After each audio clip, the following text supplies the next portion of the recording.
സുഹൃത്തുക്കളെ, ഇന്ന് നമ്മൾ പരിപാടി എന്ന് വെച്ചാൽ കുറച്ച് മാങ്ങ പറിക്കലാണേ. ഈ മാങ്ങ പറിക്കാൻ വേണ്ടി നമ്മൾ രണ്ടാളും കൂടെ, ഞാനും അമ്പും കൂടെ റോട്ടിലേക്ക് ഇറങ്ങുമ്പോൾ നമ്മുടെ മീൻകാരൻ കാക്ക വന്ന് കുറച്ച് മീൻ മേടിച്ചു.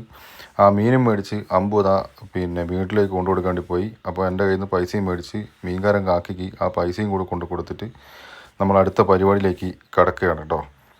അടുത്ത പരിപാടി എന്ന് പറഞ്ഞാൽ നമ്മളിനിയിപ്പോൾ ആ ഒരു മതിലിൻ്റെ മുകളിലാണ് നമ്മൾ നിൽക്കുന്ന, തൊട്ടപ്പുറത്തുള്ള ആ മതിലിൻ്റെ മുകളിലാണ് ഒരു മാവിൻ്റെ മരം ഉള്ളത്. ആ മരത്തിൻ്റെ മുകളിൽ നിന്നാണ് നമ്മളിപ്പോൾ മാങ്ങ പറിക്കാൻ പോകുന്നത്. അപ്പോൾ അതിൻ്റെ ചുറ്റുപാടുള്ള കാടുകളും കാര്യങ്ങളും വെട്ടിയാലേ അങ്ങോട്ട് കയറാൻ കഴിയുള്ളൂ. അപ്പോൾ അമ്പത് കുറച്ച് ഒരു കത്തിയൊക്കെ എടുത്ത് വെറുതെ വീശി കളിക്കുന്നൊക്കെ ഉണ്ട്. എന്നാൽ ഞാനത് അടുത്തതായിട്ട് അതിൻ്റെ മുകളിലേക്ക് കയറാൻ വേണ്ടി ഏണി വെച്ചിട്ടുണ്ട്. ആ ഏണി വെച്ച് അതിൻ്റെ മുകളിലേക്ക് കയറുകയാണ്. അങ്ങനെ കയറി മുകളിലെത്തി മാങ്ങ പറിക്കാൻ വേണ്ടിയിട്ട് മരത്തിൻ്റെ ചുവട്ടിലുള്ള കാടും കാര്യങ്ങളൊക്കെ കുറച്ചൊന്ന് വീശാനൊക്കെ ഉണ്ട്. ആ വീശിയാലേ നമുക്ക് അവിടെ നിന്ന് പറിക്കാൻ പറ്റും. ഭയങ്കര കൊതുകിൻ്റെ ശല്യവും കാര്യങ്ങളൊക്കെ ഉള്ളതുകൊണ്ട്. അപ്പോൾ ഞാനതവിടെ നിന്ന് വീശുന്ന കണ്ടപ്പോൾ അമ്പൂനും ഒരു ഭയങ്കര കൊതി അങ്ങോട്ട് കയറി വരണം എന്നുള്ളത്. അങ്ങനെ അവനത് പതുക്കെ ആ സ്റ്റെപ്പിൻ്റെ മുകളിൽ കൂടെ അല്ലെങ്കിൽ കോണീൻ്റെ മുകളിൽ കൂടെ പതുക്കെ മുകളിലേക്ക് കയറി വരുന്നുണ്ട്. ആ കയറി വന്ന് മുകളിലേക്ക് എത്തും. ഇപ്പോൾ മുകളിലേക്ക് എത്തിക്കഴിഞ്ഞാൽ പിന്നെ അവൻ്റെ എന്താ പരിപാടി എന്നറിയില്ല. അവനവിടെ കയറി വന്ന് ഇരിക്കണം. എന്നാൽ കൊതുകടിയും കൊള്ളും, കുറച്ച് മറ്റുള്ള ശല്യങ്ങളൊക്കെ ഉണ്ട് അവിടെ. അപ്പോൾ അതും കൂടെ കണ്ടുകൊണ്ടാണ് ഇവിടെ കയറി വന്നിരിക്കുന്നത്. എന്താണെന്നറിയില്ല. അവിടെ വന്നിട്ട് ആശാനൊന്നും മനസ്സിലാവില്ല എന്താ ചെയ്യേണ്ടെന്നൊരു ഐഡിയ ഒന്നുമില്ല. എന്നാൽ ഞാനത് മാങ്ങ പറിക്കാൻ തുടങ്ങിയിട്ടുണ്ട്. കുറച്ച് മാങ്ങ പറിക്കുന്നുണ്ട്. കൈ കിട്ടുന്നത് കയറി പറിക്കാൻ പറ്റാത്തൊരു മാവാണ്, കാരണം ചെറിയ മാവാണ്. അതിന് മുകളിൽ കയറി പറിക്കാൻ പറ്റില്ല. എന്നാൽ ഹൈറ്റ് ഉണ്ടെന്നാലും.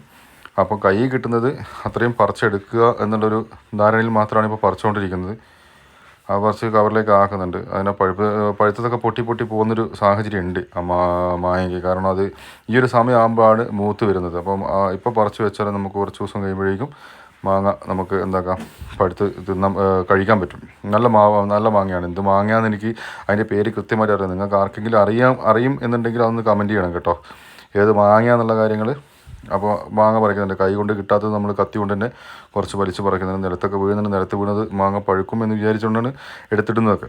കാട് വല്ലാണ്ട് കയറിയത് കൊണ്ടും അങ്ങോട്ട് കയറി വെട്ടാൻ പറ്റുന്നില്ല. മഴയൊക്കെ പെയ്തപ്പോഴേക്കും വീണ്ടും ഭയങ്കര കാടും കാര്യങ്ങളൊക്കെ ആയതുകൊണ്ട് തന്നെ ഭയങ്കര കാടും കാര്യങ്ങളൊക്കെ ആണുള്ളത്. അപ്പോൾ കാടൊക്കെ വെട്ടി അതിൻ്റെ മുള്ളൊക്കെ ഉണ്ട്, ഭയങ്കര മുള്ളുള്ള കുറേ മുള്ളൊക്കെ കൈക്കെല്ലാം കൊണ്ട് കൈയെല്ലാം കീറിയിട്ടുണ്ട്. അപ്പോൾ അതൊക്കെയാണ് ഇപ്പോൾ ഇന്നത്തെ മാങ്ങ പറയിലൂടെ നമുക്ക് കിട്ടിയ ഒരു നേട്ടം എന്ന് പറയുന്നത്.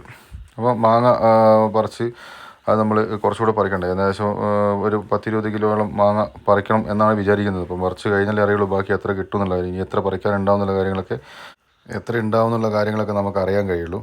ഇനി അത് കഴിഞ്ഞ ശേഷം ഒരുത്തൻ്റെ കാല് നല്ലോണം കൊതുക് കടിച്ചിട്ടുണ്ട്. ആ കൊതുക് കടിച്ച കാലം കൊണ്ടാണ് നമ്മളവിടെ നിൽക്കുന്നത്. ഭയങ്കര കൊതുക് ശല്യമാണ്. ഈ മാങ്ങയെല്ലാം വീണ് പഴുത്ത് ചീഞ്ഞതൊക്കെ ആയിട്ടതാ അമ്പുവിന് ഭയങ്കര സങ്കടം. അവനേതോ പുല്ല് പിടിച്ചിട്ട് നെറ്റിയിൽ പിടിച്ച് ഉരക്കി. ആ പുല്ലിന് മൂർച്ചയുള്ളൊരു കുറച്ച് അരവുള്ള പുല്ലാണ്. ആ പുല്ല് തട്ടിക്കഴിഞ്ഞാൽ ചൊറിച്ചിലും കാര്യങ്ങളൊക്കെ ഉണ്ട്. അപ്പോൾ അവന് കരച്ചിലാണ്, സങ്കടമാണ്. അങ്ങനെ മാങ്ങയെല്ലാം ഏകദേശം പറിച്ച് നമ്മൾ തീരാറായി.